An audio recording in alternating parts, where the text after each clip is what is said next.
Okay hello MSc welcome back to my channel.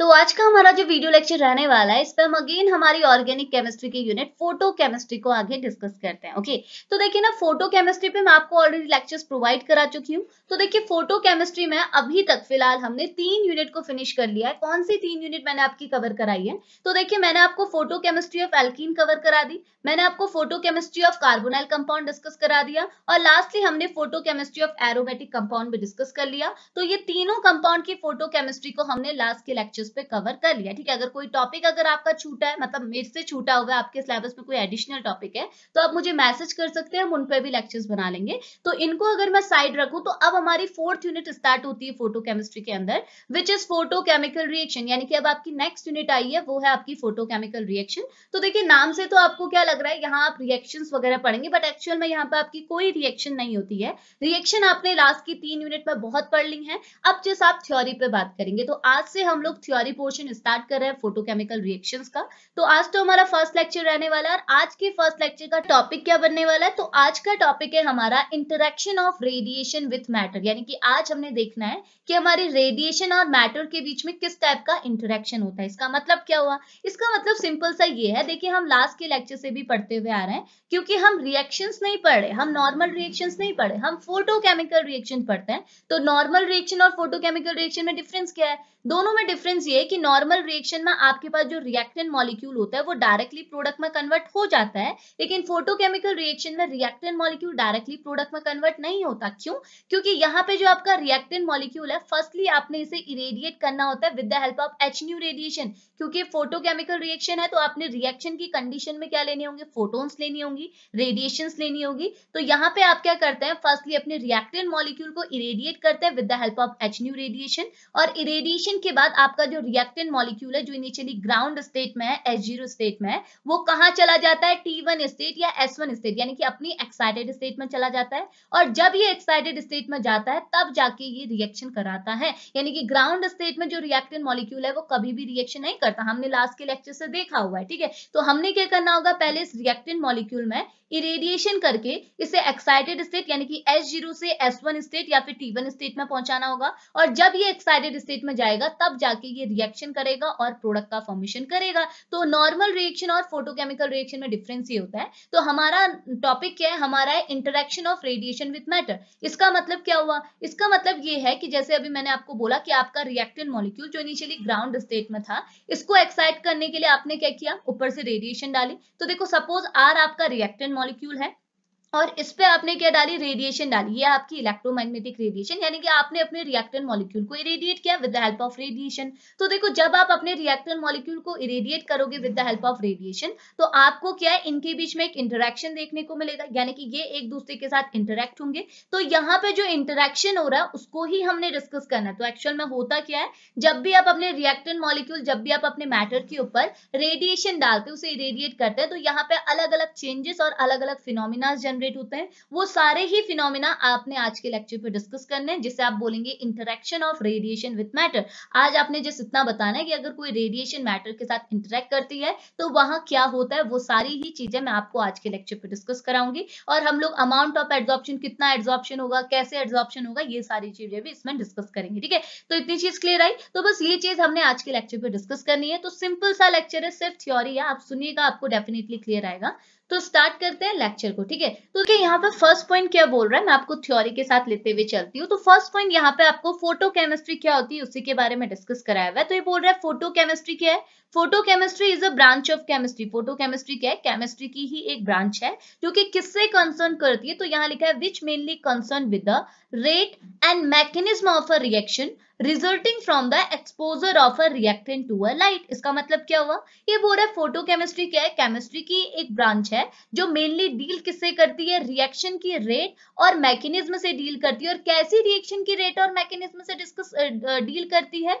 उस reaction की rate और mechanism से डील करती है। जो रिएक्शन के अंदर, जिस रिएक्शन के अंदर आपका रिएक्टेंट मॉलिक्यूल जो है वो किससे इंटरेक्ट कर रहा हो, लाइट से इंटरेक्ट कर रहा हो, रेडिएशन से इंटरेक्ट कर रहा हो, ऐसी रिएक्शंस को आप क्या बोलते हैं, फोटोकेमिकल रिएक्शंस बोलते हैं। और उसकी ब्रांच को आप क्या बोलते हो, फोटोकेमिस्ट्री बोलते हो। तो हम ये जो interaction of radiation with matter का जो टॉपिक है वो सिर्फ फोटोकेमिकल रिएक्शंस के लिए देख सकते हैं, बिकॉज फोटोकेमिकल रिएक्शन के अंदर आपको क्या देखने को मिलता है, exposure of reactant to a light, यानी कि आपको लाइट और रिएक्टेंट मॉलिक्यूल के बीच में इंटरेक्शन देखने को मिलता है। कितनी चीज क्लियर आई।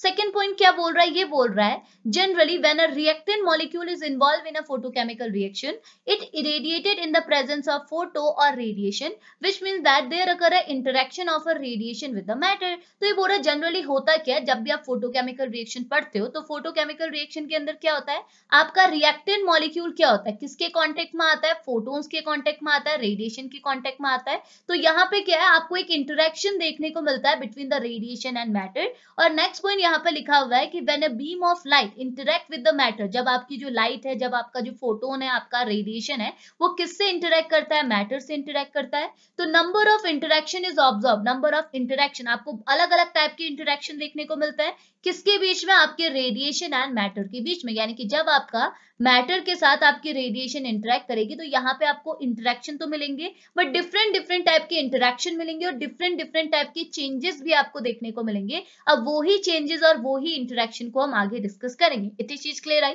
अब इंटरेक्शन और चेंजेस हैं क्या, तो सुनिएगा। तो आगे ये बोल रहा है when a light or a radiation is fall on a medium or a matter, three type of phenomena is observed। तो ये बोल रहा है जब भी आप कोई लाइट को, जब भी आप किसी रेडिएशन को किसी भी मैटर के ऊपर, किसी भी मीडियम के ऊपर, किसी भी रिएक्टेंट के ऊपर डालेंगे, उसे इरेडिएट करेंगे, तो आपको तीन टाइप के फिनोमिना जनरली वहां पे ऑब्जर्व होते हैं। और वो तीन फिनोमिना क्या है, first one is reflection, second one is absorption and third one is transmission. तो ये तीन टाइप के फिनोमिना आप जनरली ऑब्जर्व करते हैं जब भी आप कोई फोटोकेमिकल रिएक्शन कराता है, क्योंकि फोटोकेमिकल रिएक्शन में क्या यही चीज था, आपका रिएक्टेंट मॉलिक्यूल को आप इरेडिएट कर रहे हैं with the help of radiation.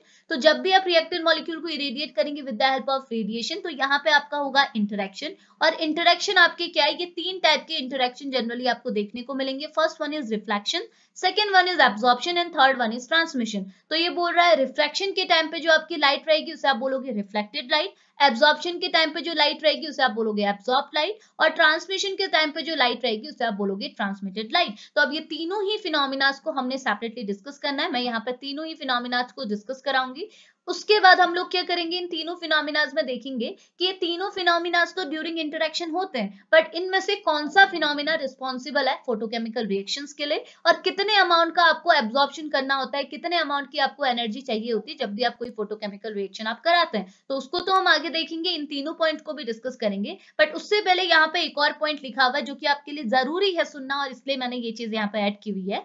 ये बोल रहा है, सुनेगा, ये बोल रहा है we know that the chemical reaction caused by the absorption of light. देखो ये चीज हमको पता है, ठीक है, क्या पता है कि कभी भी आप क्या करते हैं, कोई भी, जैसे आपने यही लिया, ये आपका रिएक्टेंट मॉलिक्यूल है, इस रिएक्टेंट मॉलिक्यूल के ऊपर क्या है, आपने रेडिएशन डाली, यानी कि इसे इरेडिएट किया। तो देखो जब भी आप किसी भी रिएक्टेंट मॉलिक्यूल के ऊपर रेडिएशन डालते हैं, तो मैंने बोला तीन टाइप के फिनोमिना होते हैं, either refraction, either absorption, either transmission. तो ये तीनों फिनोमिना तो होते हैं, बट इनमें से सिर्फ एब्जॉर्प्शन का जो फिनोमिना होता है वो रिस्पॉन्सिबल होता है फोटोकेमिकल रिएक्शन के लिए। और ये चीज को किसने बताया था, मैंने क्यों बोला कि ये चीज आपको नोन होगी, क्योंकि ये क्या है, फोटोकेमिस्ट्री के एक लॉ के थ्रू ये चीज सामने आई थी, और वो लॉ मैं आपको ऑलरेडी डिस्कस करा चुकी हूँ। इसे आप बोलते हैं फर्स्ट लॉ ऑफ फोटोकेमिस्ट्री, जिसे आप बोलते हैं ग्रूथस ड्रॉपर लॉ, जिसे आप फर्स्ट लॉ ऑफ फोटोकेमिस्ट्री बोलते हैं। तो फर्स्ट लॉ ऑफ फोटोकेमिस्ट्री के अकॉर्डिंग ये बात रखी गई थी कि जब भी आप किसी भी रिएक्टेंट मॉलिक्यूल को इरेडिएट करते हो with the help of radiation, तो मैंने जैसे आपको बोला यहाँ तीन टाइप के इंटरेक्शन हुए, रिफ्लेक्शन, एब्जॉर्प्शन एंड ट्रांसमिशन। तो ये जो एब्जॉर्प्शन हुआ है, एब्जॉर्प्शन की जो लाइट है, बस यही लाइट, यानी कि IA, ठीक है, जो आपका एब्जॉर्प्शन है, यही रिस्पॉन्सिबल है आपकी फोटोकेमिकल रिएक्शन का। वहां कितना रिफ्लेक्शन हुआ, वहां कितना ट्रांसमिशन हुआ, इसका कोई भी असर नहीं पड़ता है आपकी रिएक्शन में। रिएक्शन जो चलेगी वो बिकॉज ऑफ एब्जॉर्प्शन चलेगी, वहां कितना एब्जॉर्प्शन हुआ, एब्जॉर्प्शन की वजह से ही रिएक्शन चलेगी। एब्जॉर्प्शन ज्यादा तो रिएक्शन ज्यादा, एब्जॉर्प्शन कम तो रिएक्शन कम। इतनी चीज समझ में आई। तो सारी चीज कहाँ चलती है, एब्जॉर्प्शन की वजह से चलती है। तो वही चीज मैंने यहाँ पर लिखी हुई है, ये बोल रहा है वी नो दैट, हम क्या जानते हैं, the chemical reaction caused by the absorption of radiation, जो केमिकल रिएक्शन होती है वो किसकी वजह से, chemical reaction means photochemical reaction जो है आपकी, वो किसकी वजह से हो रही है, एब्जॉर्प्शन ऑफ रेडिएशन, यानी कि वहां पे आपका जो रिएक्टेंट मॉलिक्यूल है उसे आप इरेडिएट तो कर रहे हैं, बट इरेडिएशन के टाइम पे कितनी लाइट वो ऑब्जॉर्ब कर रहा है उसके बेसिस पर आपकी रिएक्शन होती है, ना कि कितनी लाइट वो ट्रांसमिट कर रहा है, कितनी लाइट वो रिफ्लेक्ट कर रहा है, उसके बेसिस पे कभी भी रिएक्शन नहीं होती है। रिएक्शन जो होती है वो किसकी वजह से होती है, कितनी लाइट उसने ऑब्जॉर्ब की। और लाइट आप कौन सी जनरली यूज करते हैं, ये मैं आपको इंट्रोडक्शन पे भी पढ़ा चुकी हूँ कि जब भी आप फोटोकेमिस्ट्री पढ़ते हैं तो वहां जो आप इलेक्ट्रोमैग्नेटिक रेडिएशन लेते हैं वो आपकी क्या होती है, एक होती है यूवी रेस होती है, अल्ट्रावायलेट रेस, और इनकी वेवलेंथ कितनी होती है 100 to 400 nm। और आप ले सकते हैं विजिबल लाइट, विजिबल लाइट की रेंज कितनी ली है 400 to 750 nm। और इंफ्रारेड रेड यानी कि आईआर रेडिएशन का भी आप यहाँ पे यूज कर सकते हैं, जिनकी रेंज कितनी है 750 to 2500 nm। यही तीन रेडिएशन का आप यूज कर सकते हैं। और ये तीन रेडिएशन को जब आप अपने रिएक्टेंट मॉलिक्यूल पे डालेंगे तो आपका रिएक्टेंट मॉलिक्यूल, देखो मैं रिपीट कर रही हूँ, एक बार ध्यान से सुनेगा। देखिए आपका रिएक्टेंट मॉलिक्यूल है, आपने इसे इरेडिएट किया with the help of radiation. तो जैसे आप इसे इरेडिएट करेंगे और यहाँ पे क्या होगा, इरेडिएट करने के बाद यहाँ पे होगा इंटरेक्शन। तो इंटरेक्शन के टाइम पे क्या है, आपको अलग अलग फिनोमिनाज देखने को मिलेंगे। कैसे मिलेंगे मैं आपको यहाँ पे भी दिखा देती हूँ। ये देखिए यहाँ पे जैसे शो किया है कि यहाँ से आपने रेडिएशन लिया और अपने क्या है मैटर के ऊपर यानी कि अपने रिएक्टेंट मॉलिक्यूल के ऊपर डाला, तो अलग अलग फिनोमिनाज आए। क्या हुआ, यहाँ पे एक जगह आपने देखा कि रिफ्लेक्शन हो गया, आपने रेडिएशन तो डाली और रेडिएशन क्या हुई, आपके मैटर से टकरा के क्या हुई, बाहर की ओर रिफ्लेक्ट होगी, यानी कि यहाँ पे क्या हुआ, रिफ्रैक्शन का फिनोमिना आया। और यहाँ पे क्या हुआ, आपने रेडिएशन डाली और आपके मैटर ने, आपकी रिएक्टेंट मॉलिक्यूल ने उस रेडिएशन को ऑब्जर्व कर लिया, अपने अंदर ले लिया, यानी कि यहाँ पे हुआ एब्जॉर्प्शन का फिनोमिना। और यहाँ पे क्या हुआ, ट्रांसमिशन का फिनोमिना, यानी कि आपने रेडिएशन तो डाली बट ये रेडिएशन आपके मॉलिक्यूल ने ना बाहर की ओर रिफ्लेक्ट किया ना अंदर ऑब्जर्व किया, इसे क्या कर दिया, दूसरे साइड से बाहर डाल दिया, यानी कि ट्रांसमिट कर दिया। तो ये तीन ही फिनोमिना आपके मॉलिक्यूल के ऊपर देखे जाते हैं। अब हुआ क्या, सपोज आपने जो रेडिएशन ली थी इसकी इंटेंसिटी थी आई नॉट, ठीक है, इसकी इंटेंसिटी को हम आई नॉट से रिप्रेजेंट करते हैं, इसकी इंटेंसिटी है आई नॉट। और रिफ्लेक्ट हुई हुई लाइट की इंटेंसिटी है आई आर, और एब्जॉर्ब की गई लाइट की इंटेंसिटी है आई ओ, आई ए कहते हैं एब्जॉर्ब, और ट्रांसमिट की गई की है आई टी, ठीक है। तो ये देखो आपके पास इनिशियली जो रेडिएशन थी उसकी इंटेंसिटी थी आई नॉट, बट ये रेडिएशन जो है वो अलग अलग टाइप का फिनोमिना शो कर सकती है, आइदर रिफ्लेक्ट हो सकती है, आइदर ऑब्जॉर्ब हो सकती है, आइदर ट्रांसमिट हो सकती है। तो ये जो लाइट ट्रांसमिट हुई, ये जो लाइट ऑब्जॉर्ब हुई, ये जो लाइट आपकी रिफ्लेक्ट हुई, इनकी भी अपनी इंटेंसिटी होगी। तो मैंने इसे आई आर, आई ए और आई टी से रिप्रेजेंट कर दिया। तो इनकी जो वैल्यू होगी वो किसके इक्वल होगी, आई नॉट की ही तो इक्वल होगी। यानी कि यहाँ पे आपको क्या देखने को मिलेगा कि जो आपका आई नॉट है, जो टोटल इंटेंसिटी, वो किसके इक्वल होती है, I R plus I A plus I T के इक्वल होती है, क्योंकि ये तीनों फिनोमिनाज आपको देखने को मिलेंगे। अब देखो यहाँ पे आपकी कुछ जो इंटेंसिटी यानी कि जो टोटल रेडिएशन की इंटेंसिटी है, मैंने बोला ये इंटेंसिटी के थ्रू क्या है, रिएक्शन नहीं होती। यहाँ आपने कितनी इंटेंसिटी डाली है, इसके थ्रू रिएक्शन नहीं होती है। ना कितनी लाइट आपकी रिफ्लेक्ट हुई है उसके थ्रू रिएक्शन होती है,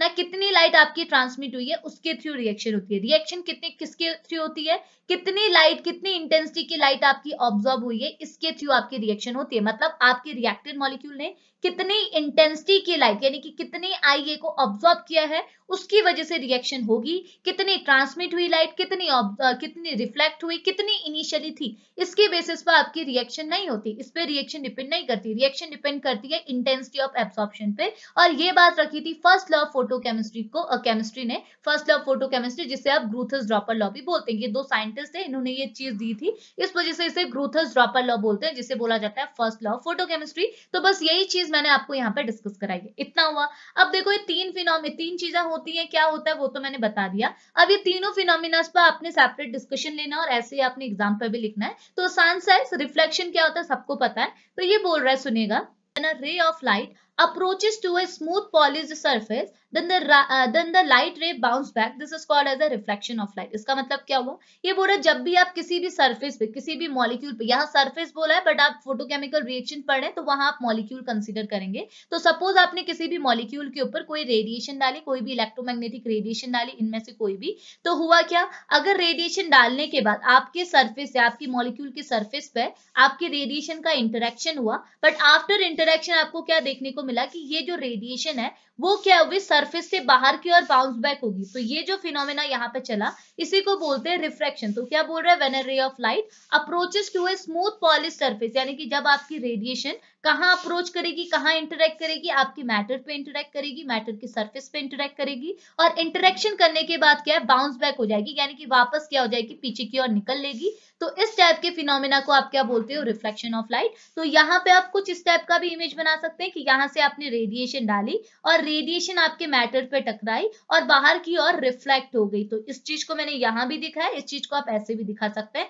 तो ये चीज यहाँ पे हमने दिखा दी, ये फिनोमेना होता है रिफ्लेक्शन। बस ये आपकी इंसिडेंट रे, ये आपकी रिफ्रैक्टेड रे, इसे बोलते हैं रिफ्रैक्शन। और ये फिनोमेना भी देखा जाता है जब भी आप फोटोकेमिकल रिएक्शन कर रहे हैं। तो ऐसे मैंने दिखा दिया, ये आपका रिएक्टेंट मॉलिक्यूल था, आपने इसे इरेडिएट करना बिकॉज आप यहाँ पे फोटोकेमिकल रिएक्शन कराना चाह रहे हैं और आपका reactant molecule initially ground state में है। तो हुआ क्या, आपने रेडिएशन तो डाली, आपकी रिएक्टेंट मॉलिक्यूल को इरेडिएट तो किया, बट यहाँ पे आपने क्या देखा कि रेडिएशन डालते ही वो सरफेस में अप्रोच की, लेकिन सरफेस में अप्रोच करने के बाद अगेन बाहर की ओर रिफ्लेक्ट हो गई। यानी कि यहाँ पे जो फिनोमेना हुआ इसे आप बोलेंगे रिफ्रैक्शन फिनोमेना, जो कि फोटोकेमिकल रिएक्शन के टाइम पर देखा जाता है। ओके, अब नेक्स्ट फिनोमेना क्या है, एब्जॉर्प्शन फिनोमेना। तो एब्जॉर्प्शन फिनोमेना में क्या होता है, देखिए पहले मैं आपको ट्रांसमिशन फिनोमेना बता देती हूँ, देन हम लास्टली एब्जॉर्प्शन फिनोमेना को डिस्कस करते हैं। ठीक है, तो ट्रांसमिशन फिनोमेना में क्या होता है, तो देखिए ट्रांसमिशन में क्या होगा, तो ये बोलते हैं transmission of a light is a moving of a electromagnetic wave through a matter. तो ट्रांसमिशन फिनोमेना में क्या होता है कि जब भी आप अपनी रेडिएशन को किसी मैटर से पास कराएंगे, ये किसी रिएक्टेंट मॉलिक्यूल से पास कराएंगे, तो होगा क्या, ये रेडिएशन क्या है, आपके मैटर को क्रॉस करते हुए बाहर निकल जाएगी, मतलब रिफ्लेक्ट नहीं होगी, बाउंस बैक नहीं होगी, उसे क्रॉस करते हुए बाहर निकल जाएगी। तो ऐसे फिनोमेना को आप बोलते हो ट्रांसमिशन। तो ये चीज हमारे क्या है, ड्यूरिंग फोटोकेमिकल रिएक्शन भी ऑब्जर्व होती है। कैसे, आपका रिएक्टेंट मॉलिक्यूल है इनिशियली ग्राउंड स्टेट में, आप इसे इरेडिएट करना चाहते हैं ताकि ये एक्साइट हो जाए, एक्साइटेड स्टेट में चले जाए। तो आपने इसे इरेडिएट तो किया, बट इरेडिएशन होने के बाद क्या हुआ, आपके यहाँ पे सरफेस में, यानी कि मैटर के आपके मॉलिक्यूल के सरफेस में और रिएक्टेंट जो आपकी रेडिएशन है इनके बीच में इंटरेक्शन हुआ। बट इंटरेक्शन के बाद आपने क्या देखा कि ये रेडिएशन क्या हुई, मैटर से बाहर आ गई, यानी कि उसे क्रॉस करते हुए बाहर आपकी रेडिएशन आ गई।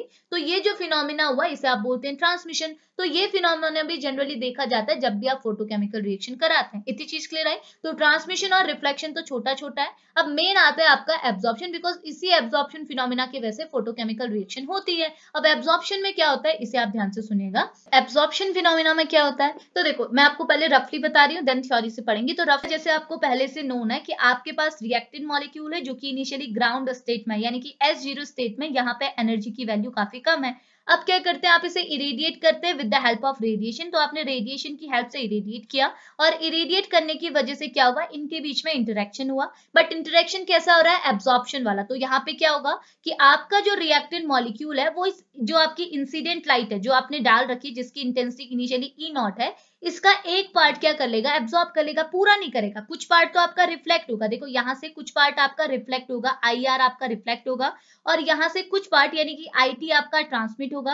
लेकिन कुछ पार्ट आपका रिएक्टेंट मॉलिक्यूल क्या कर लेगा, ऑब्जॉर्ब कर लेगा, यानी कि IA इंटेंसिटी की लाइट आपका रिएक्टेंट मॉलिक्यूल ऑब्जॉर्ब कर लेगा। यानी कि ये फिनोमेना यहाँ पे देखा जाएगा कि अगर आपकी रिएक्टेंट मॉलिक्यूल ने रेडिएशन को ऑब्जॉर्ब कर लिया तो यहाँ पे क्या फिनोमेना हुआ, एब्जॉर्प्शन। अब देखो एब्जॉर्प्शन की वजह से आपकी फोटोकेमिकल रिएक्शन होती है, तो कैसे होती है उसको भी मैं रफली आपको बता देती हूँ। देखिए अगर आपका रिएक्टेंट मॉलिक्यूल, जो कि जैसे R कर लेती हूँ, जो आपका रिएक्टेंट मॉलिक्यूल है वो इनिशियली S0 स्टेट में था, यानी कि ग्राउंड स्टेट में था, बिकॉज यहाँ पे एनर्जी की वैल्यू काफी लो थी। ओके, लेकिन हुआ क्या, जैसे आपने इसे इरेडिएट किया तो आपने देखा कि यहाँ पे तो एब्जॉर्प्शन का फिनोमेना हुआ, यानी कि आपके रिएक्टेंट मॉलिक्यूल ने कुछ अमाउंट की रेडिएशन को ऑब्जॉर्ब कर लिया। अब देखो अगर आपका रिएक्टेंट मॉलिक्यूल कुछ अमाउंट की एनर्जी को ऑब्जॉर्ब कर लेगा, कुछ अमाउंट की रेडिएशन को ऑब्जॉर्ब कर लेगा, तो वो रेडिएशन क्या है, वो किस में कन्वर्ट हो जाएगी, एनर्जी में। यानी कि आपके रिएक्टेंट मॉलिक्यूल की जिसकी एनर्जी इनिशियली कम थी, आफ्टर एब्जॉर्प्शन इसकी एनर्जी क्या हो जाएगी, बढ़ जाएगी। अब देखो अगर आपके रिएक्टेंट मॉलिक्यूल की एनर्जी बढ़ गई, रिएक्टेंट मॉलिक्यूल की नहीं, एक्चुअल में इस रिएक्टेंट मॉलिक्यूल के अंदर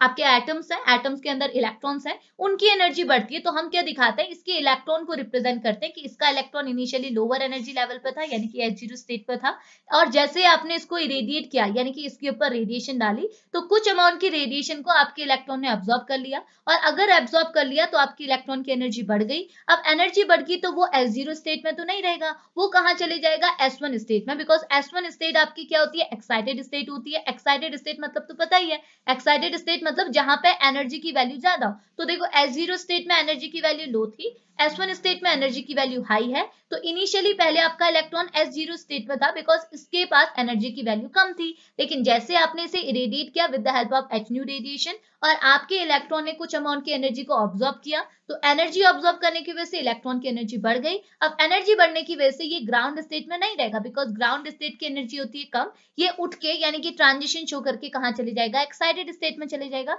यानी कि इलेक्ट्रॉन ग्राउंड स्टेट से एक्साइटेड स्टेट में आ गया, यानी कि यहाँ पे आपको क्या देखने को मिला, ट्रांजिशन। और मैंने आपको जैसे स्टार्टिंग में ही बोला कि जब भी आप फोटोकेमिकल रिएक्शन कराते हैं आपको अपना रिएक्टेंट मॉलिक्यूल क्या चाहिए, एक्साइटेड स्टेट में चाहिए। तो देखो ये चला गया ना एक्साइटेड स्टेट में। अब जब ये एक्साइटेड स्टेट में चला गया तो आपको पता है एक्साइटेड स्टेट में अगर एनर्जी की वैल्यू बहुत ज्यादा है तो जहां पे एनर्जी की वैल्यू ज्यादा होती है वो स्टेट आपकी क्या होती है, अनस्टेबल। तो अब ये स्टेट आपकी क्या बन गई, अनस्टेबल। अब आपका रिएक्टेंट मॉलिक्यूल जो आपका एक्साइटेड स्टेट में चला गया है वो आपका अनस्टेबल हो गया। और ये चीज आपको पता है जो जितना ज्यादा अनस्टेबल होगा वो उतना ज्यादा क्या होगा, रिएक्टिव होगा। तो अब आपका रिएक्टेंट मॉलिक्यूल अनस्टेबल के साथ साथ रिएक्टिव भी है।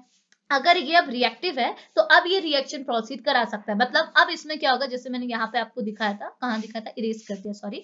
तो मैंने जैसे आपको पहले दिखाया कि अब अगर वो एक्साइटेड स्टेट में चला गया, उसकी एनर्जी बढ़ गई है, वो रिएक्टिव हो गया, तो अब इसमें आसानी से रिएक्शन होगी और ये अपने प्रोडक्ट में कन्वर्ट हो जाएगा। बस यही चीज यहाँ पे चलती रहती है, समझ में आया। अब देखो इसको मैं आपको थ्योरी के साथ लेते चलती हूँ। तो ये तो आपको वैसे भी पहले से नोन था, मुझे जस्ट रिवीजन कराना था आपको। तो देखो अब मैं इसे थ्योरी के साथ लेते हुए चलूं तो क्या बोल रहा है सुनेगा। तो फर्स्ट पॉइंट यहाँ पे लिखा हुआ है, ये बोल रहा है light absorption is a process in which A light is absorb and converted into energy. Light absorption क्या होता है, रेडिएशन एब्जॉर्प्शन क्या होता है, ये ऐसी प्रोसेस होती है बोल रहा है जिसमें आपकी जो रेडिएशन है, जिसमें आपकी जो लाइट है वो आपके रिएक्टेंट मॉलिक्यूल के थ्रू एब्जॉर्ब की जाती है और उसको आपका रिएक्टेंट मॉलिक्यूल उस रेडिएशन को किस में कन्वर्ट कर देता है, एनर्जी में कन्वर्ट कर देता है और एनर्जी उसकी रिएक्टेंट मॉलिक्यूल की क्या जाती है, बढ़ जाती है। ओके, अब नेक्स्ट पॉइंट यहाँ पे क्या बोल रहा है, ये बोल रहा है व्हेन इलेक्ट्रॉन एब्जॉर्ब एनर्जी। अब देखो आपका ये चीज तो आपको पहले से नोन है, हमने एक्सरे वगैरह पे भी पढ़ा था, जब मैंने electron diffraction, neutron diffraction, X-ray diffraction आपको पढ़ा था तो वहां भी मैंने आपको बोला था कि आपका ये रिएक्टेंट मॉलिक्यूल है।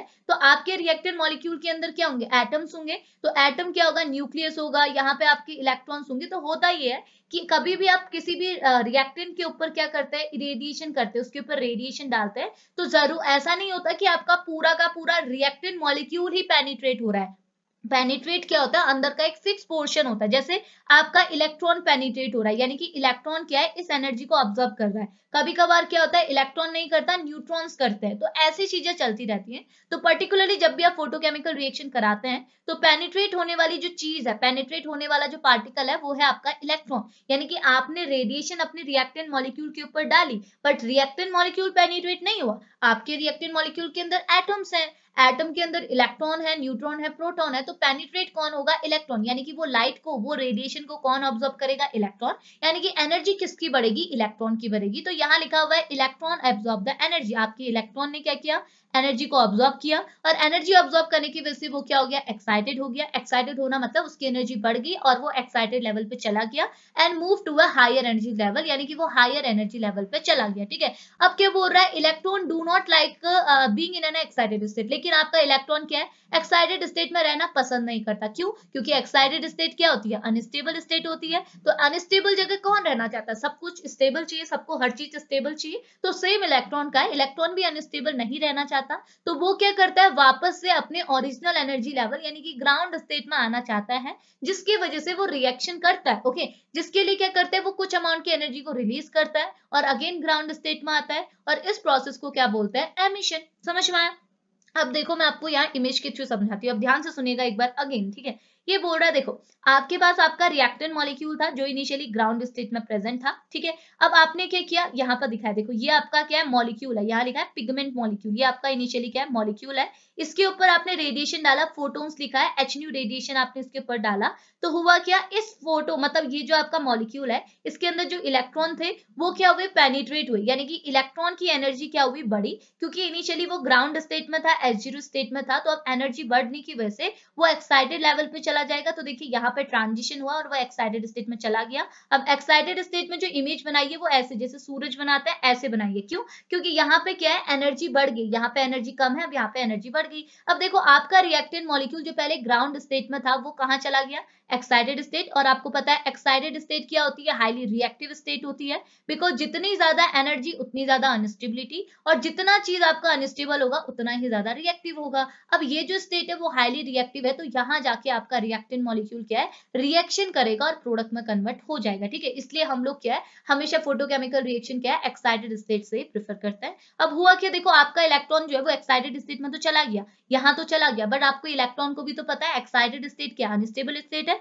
और उसको अनस्टेबल होना नहीं है। अब वो क्या करेगा, वापस से ग्राउंड स्टेट में आना चाहेगा। तो अब देखो अगर वो ग्राउंड स्टेट में आना चाहता है तो उसको क्या करना होगा, अपनी एनर्जी लॉस करनी होगी, बिकॉज इन दोनों स्टेट के बीच में डिफरेंस किसका है, डिफरेंस है सिर्फ एनर्जी का। ऊपर वाली स्टेट में एनर्जी की वैल्यू ज्यादा है, यहाँ कम है, तो अगर वो ज्यादा से कम में आना चाह रहा है तो वो कुछ अमाउंट की एनर्जी को रिलीज करेगा, यानी कि HNU रेडिएशन जो उसने लिया था उसी HNU रेडिएशन को वो बाहर फेंकेगा, जिसकी वजह से उसकी एनर्जी अगेन क्या हो जाएगी, कम हो जाएगी, और वो अगेन वापस से ग्राउंड स्टेट में आ जाएगा। बस यही चीज आपकी चलती है। तो ये जो प्रोसेस हुआ, ठीक है, ये जो फर्स्ट वाला प्रोसेस हुआ इसे बोलते हैं एब्जॉर्प्शन। यहाँ पे एब्जॉर्प्शन हुआ, एब्जॉर्प्शन की वजह से एक्साइटेशन हुआ, लेकिन एब्जॉर्प्शन के बाद क्या होता है, यहाँ पे डायरेक्टली इस एमिशन भी देखा जाता है। एमिशन में क्या हुआ, आपके इलेक्ट्रॉन ने लाइट को एमिट किया, यानी कि बाहर फेंका और अगेन ग्राउंड स्टेट में आ गया। अब इसको क्या कुछ इस तरीके से भी दिखाया गया है, क्या बोल रहा है, ये आपका एटम है, तो देखो मैंने जो आपको एटम की फॉर्म में बोला वही है, सेंटर पे न्यूक्लियस दिखाया है, साइड में आपके क्या है, ये शेल्स है, ये आपके ऑर्बिटल है,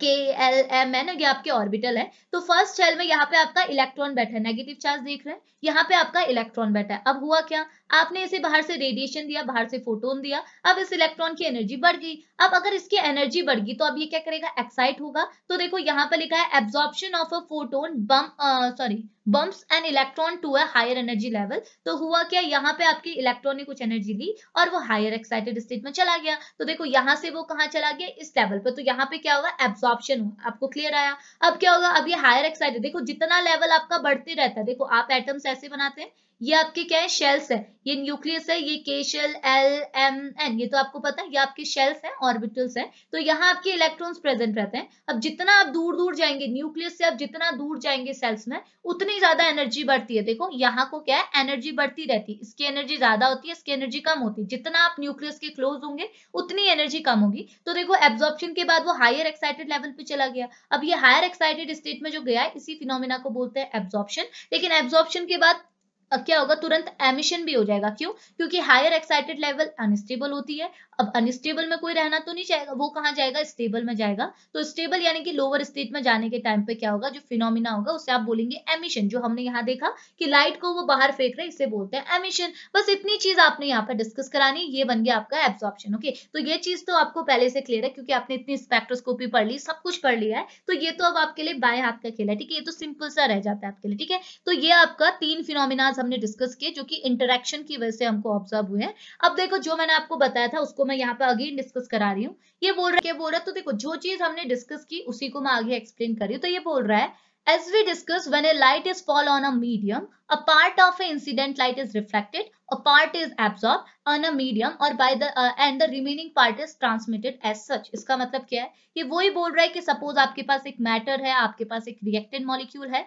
और आपने इस रिएक्टेंट मॉलिक्यूल को इरेडिएट किया with the help of radiation, जिसकी इंटेंसिटी I0 है। तो ये रेडिएशन को आप क्या बोल रहे हो, इंसिडेंट रेडिएशन। ये आपकी क्या है, इंसिडेंट लाइट है। तो ये बोल रहा है, ये जो इंसिडेंट लाइट है जिसकी इंटेंसिटी I0 है, ये इंसिडेंट लाइट में का क्या होगा, कुछ पार्ट आपका रिफ्लेक्ट हो जाएगा, कुछ पार्ट आपका एब्जॉर्ब हो जाएगा, और कुछ पार्ट आपका ट्रांसमिट हो जाएगा। मतलब आपने डाली थी I0 इंटेंसिटी की लाइट, और ये लाइट क्या हुआ है, इस लाइट का कुछ पार्ट आपका क्या हो गया, रिफ्लेक्ट हो गया। तो रिफ्लेक्ट होने वाली लाइट की इंटेंसिटी को आप IR बोलेंगे, और कुछ पार्ट आपका हो गया एब्जॉर्ब, तो एब्जॉर्ब होने वाली लाइट को आप बोलोगे, लाइट की इंटेंसिटी को आप बोलोगे IA, और कुछ पार्ट आपका हो गया ट्रांसमिट, यानी कि ट्रांसमिट होने वाली लाइट की इंटेंसिटी को आप क्या बोलोगे, IT। यानी कि इनिशियली आपने जो लाइट डाली थी वो थी I0, जिसका क्या हुआ, अलग अलग टाइप का फिनोमिना हुआ, यानी कि इंसिडेंट लाइट में क्या हुआ, ट्रांसमिशन भी हुआ, रिफ्लेक्शन भी हुआ, एब्जॉर्प्शन भी हुआ। तो आपको अलग अलग टाइप की इंटेंसिटी की लाइट देखने को मिली। तो हम यहाँ पे बोल सकते हैं 10, कि जो आपका आई नॉट है, ये जो आपका इंसिडेंट लाइट है, इसकी जो इंटेंसिटी है वो किसके इक्वल होगी, इन तीनों के इक्वल होगी। जब आप ये तीनों रेडिएशन की इंटेंसिटी को इक्वल करोगे तो जो आपको वैल्यू मिलेगी वो आपकी इंसिडेंट लाइट की इंटेंसिटी के इक्वल मिलेगी। तो हमें क्या है, इक्वेशन फर्स्ट मिलती है यहाँ पे। और तो हमने इस इक्वेशन फर्स्ट में सिंपल सी इतनी चीज ही बोली है कि जो आपकी आई नॉट है, जो टोटल इंटेंसिटी है, वो किसके इक्वल है, intensity of reflected light, intensity of absorb light और इंटेंसिटी ऑफ ट्रांसमिटेड लाइट। तो वही चीज यहाँ पे लिखी हुई है, ठीक है, जो मैंने आपको बोला, ठीक है। अब नाउ आगे क्या बोल रहा है, ये बोल रहा है बट हमने एक चीज देखी है कि अगर आप किसी ग्लास एयर इंटरफेस की बात करते हो तो ग्लास एयर इंटरफेस में आपका जो आईआर होता है, यानी कि जो आपका रिफ्रैक्शन का जो फिनोमिना होता है, इसे नेग्लेक्ट कर दिया जाता है क्योंकि ये बहुत कम होता है, अप्रॉक्स 4% आपको देखने को मिलता है, यानी कि बहुत कम आपको रिफ्लेक्शन वहां देखने को मिलता है, जिस वजह से हम रिफ्लेक्शन फिनोमिना को नेग्लेक्ट कर देते हैं। अगर रिफ्लेक्शन होगा ही नहीं तो यहाँ पर रिफ्लेक्शन इंटेंसिटी आपकी होगी नहीं, यानी कि आपकी जो टोटल इंटेंसिटी है इसमें क्या होगा, रिफ्लेक्शन इंटेंसिटी को हम यूज नहीं करेंगे, मतलब जो टोटल इंटेंसिटी होगी अब वो एब्जॉर्ब होने वाली लाइट की इंटेंसिटी और ट्रांसमिट होने वाली लाइट की इंटेंसिटी के ही इक्वल होगी, रिफ्लेक्टेड हुई लाइट की इंटेंसिटी के इक्वल नहीं होगी, बिकॉज वहां पर रिफ्लेक्शन हो ही नहीं रहा है। तो हम इस इक्वेशन फर्स्ट को क्या कुछ इस तरीके से भी लिख सकते हैं कि I naught is equal to I A plus I T. इतनी चीज क्लियर आई। अब हमको ये चीज पता है कि जो फोटोकेमिकल रिएक्शन होने वाली है वो किसकी वजह से होने वाली है, एब्जॉर्ब हुई हुई लाइट, यानी कि कितनी लाइट आपकी एब्जॉर्ब हुई उसकी क्या इंटेंसिटी है, उस पे आपकी फोटोकेमिकल रिएक्शन डिपेंड करती है। तो अब हम क्या करेंगे, यहाँ से क्या करेंगे, इस आई ए को आगे कर देंगे, ठीक है। तो अब हमने क्या किया, इस आई ए को आगे किया तो आई ए आगे जाएगा तो क्या होगा, आई नॉट माइनस आई टी। तो अगर आपको इंटेंसिटी ऑफ एब्जॉर्ब लाइट निकालनी है तो आपको क्या करना होगा, टोटल इंटेंसिटी माइनस ट्रांसमिट होने वाली लाइट की इंटेंसिटी को माइनस कर देना होगा, जो वैल्यू मिलेगी वो होगी आई ए के इक्वल, और ये आई ए की वजह से ही आपका फोटोकेमिकल रिएक्शन होगा, इसकी जितनी इंटेंसिटी है उसी के बेसिस पर आपकी फोटोकेमिकल रिएक्शन होगी। आपने जैसे इतनी चीज यहाँ पर लिखनी, ओके। अब देखो लास्टली एक और चीज मैं आपको यहाँ पे बता रही हूँ, क्योंकि देखिए मैंने जो आपका सिलेबस देखा ना वहां पे आपको लॉज ऑफ फोटोकेमिस्ट्री डिस्कस करने को नहीं बोला गया है, तो वहां पे वैसे किसी में बोला गया है किसी में नहीं बोला है। तो अगर आपसे लॉज ऑफ फोटोकेमिस्ट्री को पूछा गया है तो आप क्या करिएगा, ये वाला जो पोर्शन मैं आपको बता रही हूँ इसे आप स्किप कर सकते हैं, अगर नहीं दिया गया है तो आप इसे ऐड कर सकते हैं, ठीक है। तो ये क्या बोल रहा है, देखो हमारा एक लॉ रहता है फोटोकेमिस्ट्री का जिसे आप बोलते हैं सेकेंड लॉ ऑफ फोटोकेमिस्ट्री। इस सेकेंड लॉ ऑफ फोटोकेमिस्ट्री ने भी एक चीज आपको बोली थी, जैसे फर्स्ट लॉ ऑफ फोटोकेमिस्ट्री का मैंने यहाँ यूज किया, similarly second law of photochemistry का भी हम यूज करते हुए चलते हैं। तो ये बोल रहा है सेकेंड लॉ ऑफ फोटोकेमिस्ट्री जिसे आप बोलते हैं स्टार्क आइंस्टीन लॉ, ठीक है। इसको जो फोटोकेमिस्ट्री का ये जो सेकेंड लॉ है इसे गिवन किया गया था बाय दो साइंटिस्ट, एक का नाम था स्टार्क, एक का नाम था आइंस्टीन, जिस वजह से इसे स्टार्क आइंस्टीन लॉ भी बोलते हैं। तो ये बोल रहा है according to a second law of photochemistry each photons of a light absorbed by a chemical system no more than one molecule is activated for the photochemical reaction which is defined by the quantum yield। और इसी को आप simple form में क्या बोल सकते हो, which means that for each photons of a light absorbed by a chemical system only one molecule is activated for the photochemical reaction। इसका मतलब क्या है, देखिए सेकेंड लॉ ऑफ फोटोकेमिस्ट्री आपको ये बोलता है ना कि जब भी आप फोटोकेमिकल रिएक्शन करा रहे हैं तो आप उसमें अपनी रिएक्टेंट मॉलिक्यूल को इरेडिएट कर रहे हैं with the help of H new radiation. तो इनका ये मानना था, स्टार्क आइंस्टीन लॉ और सेकेंड लॉ ऑफ फोटोकेमिस्ट्री का ये मानना था कि एक फोटोन यानी कि सिर्फ एक फोटोन रिस्पॉन्सिबल होता है एक ही मॉलिक्यूल के एक्टिवेशन के लिए। समझ में आया, यानी कि अगर आपके पास एक, सपोज ये आपका एक रिएक्टेंट मॉलिक्यूल है, सिर्फ एक रिएक्टेंट मॉलिक्यूल है, तो अगर एक रिएक्टेंट मॉलिक्यूल को आपने क्या करना है, इरेडिएट करना है और इसे ग्राउंड स्टेट से उठा के एक्साइटेड स्टेट में पहुंचाना है, तो इसका जो इरेडिएशन होगा वो एक फोटोन से होगा, यानी कि एक जो फोटोन है, ठीक है, वो फोटोन क्या होगा, एक ही मॉलिक्यूल का एक्साइटेशन कराएगा। तो मैंने इसे सिंपल, पहले तो थोड़ा कॉम्प्लेक्स डेफिनेशन है, नीचे सिंपल है, ये बोल रहा है which means that each photon of light, यानी कि लाइट की हर फोटोन, ठीक है, किसके लिए, ऑब्जॉर्ब बाय ये chemical system only one molecule is activated for the photochemical reaction, यानी कि एक फोटोन एक ही मॉलिक्यूल को एक्टिवेट करेगा, एक ही मॉलिक्यूल को एक्साइट करेगा फॉर अ फोटोकेमिकल रिएक्शन। और ऊपर भी सेम चीज लिखी है बट थोड़ा सा कॉम्प्लेक्स फॉर्म में लिखी है। अब देखिए आगे क्या बोल रहा है, ध्यान से सुनेगा लास्ट चीज, ये बोल रहा है the term one photon mean energy equal to h nu, यानी कि ये बोल रहा है एक फोटोन की अगर आप एनर्जी निकालना चाहते हैं तो एक फोटोन के लिए जो एनर्जी होगी वो किसके इक्वल होगी, एच न्यू के इक्वल होगी।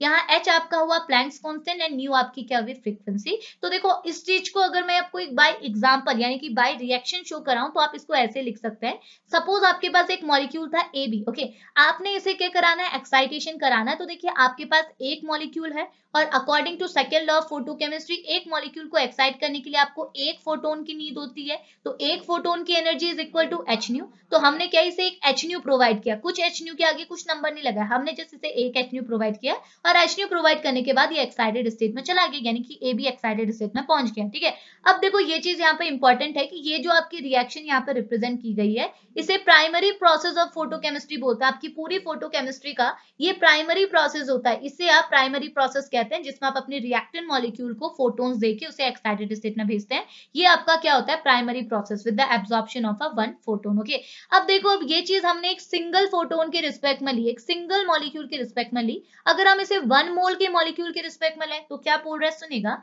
ये बोल रहा है so the total energy absorb by a 1 mole of molecule. अभी जैसे हमने यहाँ एक मॉलिक्यूल लिया था, अगर मैं इसे 1 मोल ऑफ मॉलिक्यूल में कन्वर्ट कर दूं, तो एक को मैं किस में कन्वर्ट कर रही हूँ, 1 मोल ऑफ मॉलिक्यूल। तो 1 मोल को मैं किससे रिप्रेजेंट करती हूँ, एन से। एन आपका क्या होता है, Avogadro number which is equal to 1 mole. तो एन आपका क्या है, एवोगैड्रो नंबर। अब देखो एक मॉलिक्यूल के लिए आपको एक फोटोन चाहिए, एक फोटोन के लिए जो एनर्जी है वो किसके इक्वल है, एच न्यू के इक्वल है। तो अगर हमारे पास n नंबर की मॉलिक्यूल है तो n नंबर के लिए मॉलिक्यूल मतलब n नंबर या फिर आप बोलो एवोगैड्रो नंबर या फिर बोलो 1 मोल आपके पास मॉलिक्यूल है, तो 1 मोल मॉलिक्यूल के लिए आपको 1 मोल फोटोन चाहिए और 1 मोल फोटोन की एनर्जी किसके इक्वल होगी, NH के इक्वल होगी। तो एनर्जी यहाँ पे किसके इक्वल हुई, NH, तो वही चीज तो लिखा है। ये बोला अगर आप टोटल एनर्जी निकालना चाहते हैं, क्योंकि अगर आपको अगर एक मोल के मॉलिक्यूल को अगर आपने एक्साइट करना है तो एक मोल के मॉलिक्यूल को एक्साइट करने के लिए जो टोटल एनर्जी होगी वो किसके इक्वल होगी, E is equal to NH के इक्वल होगी।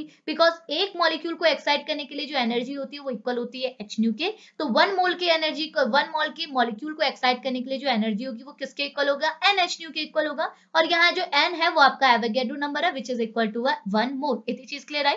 तो यहाँ पे जो अब आपका ये जो एनर्जी निकली है, ये जो एनर्जी निकली है E, इसको बोला जाता है एनर्जी एब्जॉर्ब पर mole of substance which is equal to Einstein. यानी कि ये जो E टर्म है इसे बोला जाता है आइंस्टीन। और ये आइंस्टीन आपको क्या रिप्रेजेंट करता है, ये आइंस्टीन रिप्रेजेंट करता है कि अगर आपके पास 1 मोल ऑफ सब्सटेंस है और आपने 1 मोल ऑफ सब्सटेंस को एक्साइटेड स्टेट में भेजना है तो कितनी एनर्जी आपको लगेगी विच इज इक्वल टू ई, और ई मतलब होता है आपका आइंस्टीन। तो इतनी चीज आपकी रहती है लास्ट में अमाउंट ऑफ एब्जॉर्प्शन। तो हमने यहाँ पे आपको अमाउंट ऑफ एब्जॉर्प्शन भी दिखा दिया कि अगर आपके पास सिर्फ एक मॉलिक्यूल है तो अमाउंट ऑफ एब्जॉर्प्शन कितना होगा, और यहाँ पे अगर आपके पास 1 मोल ऑफ सब्सटेंस है तो उसमें कितनी आपको एनर्जी की जरूरत है, तो ई अमाउंट की एनर्जी की जरूरत है which is equal to Einstein. Okay, तो ये आपका रहता है आपका second law of photochemistry which is Stark Einstein law. तो बस इतनी चीज आपने यहाँ पर को ऐड करनी अगर आपसे पूछा जाता है interaction of radiation with matter. Okay, तो देखो ये हमारा फर्स्ट लेक्चर था। होप आपके लिए लेक्चर हेल्पफुल रहे। तो मटेरियल को मैं आपको क्या डिस्क्रिप्शन बॉक्स में मैं लिंक शेयर कर दूंगी इसका भी,